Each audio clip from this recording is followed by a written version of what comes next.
अभी आज के दिन हिजबुल्लाह के जो चीफ है हसन नसरल्लाह, उन्होंने स्पीच दी है जिसमें उन्होंने सबसे पहले ये कहा है कि 100 दिन हो चुके इसराइल ने जब से गाजा में अटैक किया है, तब से इसराइल को कुछ नहीं मिला है बजाय सिविलियन लोगों को मारने के। उन्होंने आगे कहा है कि अगर इसराइल ऐसे ही रास्ते में चलता रहा और वो गाजा को निशाना बनाते रहा, उसके अलावा वो वेस्ट बैंक को निशाना बनाते रहा, लेबनान को निशाना बनाते रहा, यमन को निशाना बनाते रहा, इराक को निशाना बनाते रहा, तो ये जो इसराइल है उसके लिए खुद वो एक दलदल वाली स्थिति आ जाएगी और इसराइल इस दलदल से बाहर नहीं निकल पाएगा। तो उन्होंने हसन नसरल्लाह आगे कहते हैं कि इसराइल के पास कोई और चॉइस नहीं है, उसको सीज़ फायर की तरफ आना ही पड़ेगा। उन्होंने हसन नसरल्लाह ने यूएस और यूके की जो स्ट्राइक हुई थी कुछ दिन पहले हाउती के अड्डों में, उसकी भी उन्होंने निंदा की है और उन्होंने कहा है कि ये अटैक करके अमेरिका ने बहुत बड़ी गलती की है, क्योंकि अभी तक जो हाउती है वो केवल इसराइल की तरफ जाने वाली शिपों को निशाना बना रहे थे, लेकिन जब अमेरिका ने अटैक कर दिया हाउती के अड्डे में, अभी ये पूरा लड़ाई का क्षेत्र बन चुका है। अब यहाँ पर कोई भी शिप सुरक्षित नहीं है, चाहे वो किसी भी देश की हो।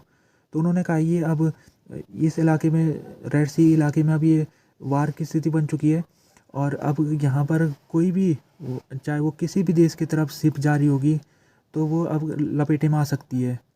तो उन्होंने कहा ये सब कुछ एस्केलेशन का जिम्मेदार यूएस और यूके है। डेविड कैमरन जो फॉरेन सेक्रेटरी है ब्रिटेन के, उन्होंने भी आज बीबीसी में इंटरव्यू दिया था। तो उन्होंने उनसे जब पूछा गया कि आपने क्या एस्केलेशन किया, तो उन्होंने कहा हमने नहीं किया एस्केलेशन, एस्केलेशन हाउती ने किया था। हाउती ने सबसे पहले 19 नवंबर से उसने ये जो शिप जा रही थी उसको निशाना बनाना शुरू कर दिया था। 19 नवंबर के बाद से 26 अटैक हो चुके हैं हाउती की तरफ से। तो उन्होंने कहा है कि हम 19 नवंबर से लगभग 1.5 महीने तक चुपचाप बैठे रहे, हम हाउती को चेतावनी देते रहे, लेकिन हाउती ने अटैक नहीं रोके। तो अब कुछ ना कुछ करना था, हाउती को समझाना था, उसको कुछ समझाना, एक ही तरीके से समझ सकता था उसके ऊपर हमला करके। उन्होंने कैमरन कहते हैं आगे, उन्होंने संडे टेलीग्राफ में ये आर्टिकल लिखा है कैमरन ने। तो उस आर्टिकल में उन्होंने लिखा है कि जो एयर स्ट्राइक किया है यूके और यूएस ने, उससे हाउती को एक संदेश मिला है। और संदेश उनको क्या मिला है?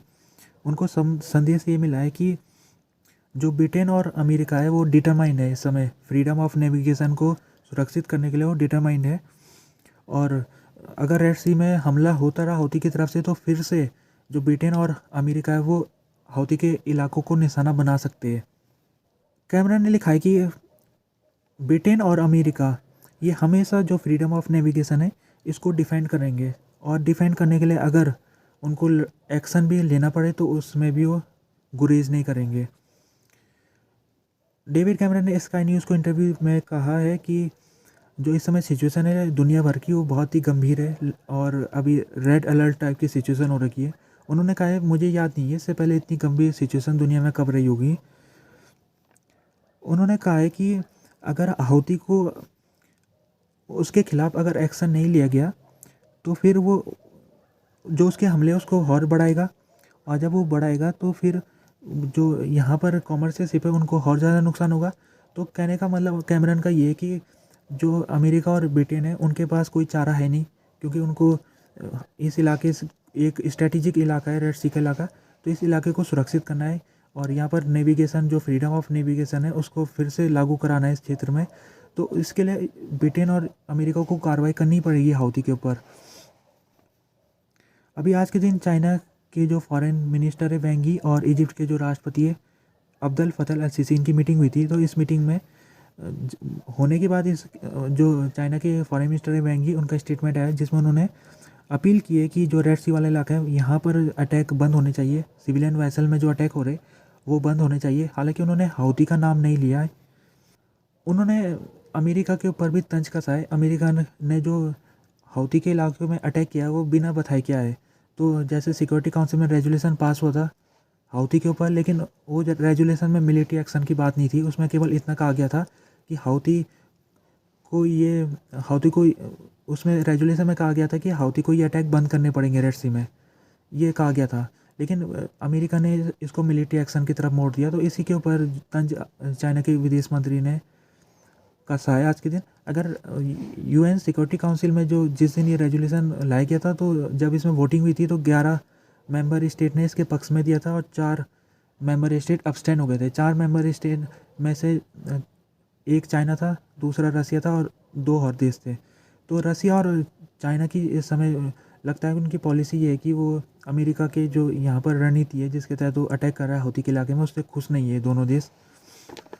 बेंजामिन नेतन्याहू जो इसराइल के प्राइम मिनिस्टर हैं, उन्होंने आज एक बहुत महत्वपूर्ण स्टेटमेंट दिया है। उन्होंने कहा है कि जो हमारी लड़ाई है इस समय वो आगे चलती रहेगी, तब तक चलेगी जब तक हम हमास को ख़त्म नहीं कर देते। उन्होंने कहा कि ये लड़ाई को कोई नहीं रोक सकता है, चाहे वो वर्ल्ड कोर्ट ही क्यों ना हो, यानी ICJ, international court of justice भी अगर हमको आदेश दे देती है तभी भी हम ये लड़ाई को नहीं रोकेंगे।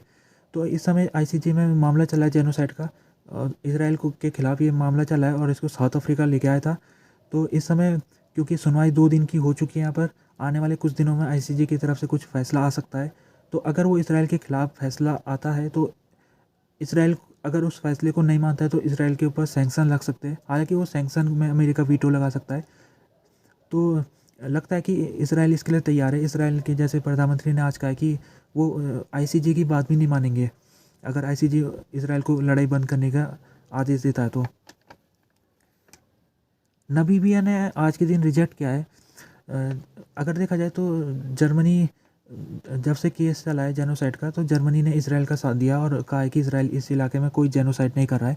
तो उसी को लेके नबीबिया सरकार की तरफ से स्टेटमेंट आया और स्टेटमेंट में उन्होंने जर्मनी सरकार की आलोचना की है, उसकी निंदा की है। और निंदा इसलिए की है क्योंकि जो जर्मनी है उसने नबीबिया के अंदर जेनोसाइड किया था 1904 से लेकर 1908 के बीच में, जब नबीबिया में जर्मन साम्राज्य वहाँ पर शासन करता था। तो उस दौरान जब नरसंहार किया था तो उसमें लगभग 24,000 से लेकर 1 लाख हिरीरो लोग मारे गए थे और 10,000 नामास मारे गए थे। ये नबीबिया के एथनिक लोग हैं ये, तो इनकी हत्या की थी जर्मन लोगों ने, जर्मन सेना ने।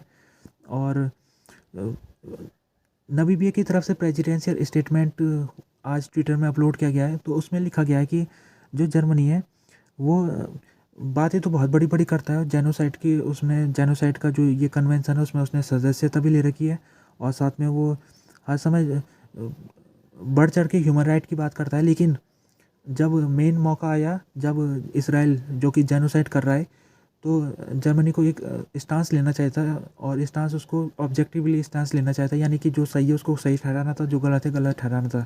लेकिन जर्मनी ने इसराइल का सपोर्ट करके गलत किया है। तो इसीलिए जो नबीबिया के प्रेसिडेंट हैं उन्होंने याद दिलाया इसराइल को कि आप जो ये बातें करते हो बाहर जाके, आप अगर उसके अंदर अपना अपना लो तो बहुत कुछ चेंज हो जाएगा। तो उन्होंने जर्मनी के ऊपर ये लगाया आरोप कि जर्मनी बातें तो बड़ी बड़ी मोरली बातें करता है, लेकिन वो इस समय सपोर्ट कर रहा है जेनोसाइड का, जो गाजा के अंदर जेनोसाइड हो रहा है उसका जर्मनी सपोर्ट कर रहा है।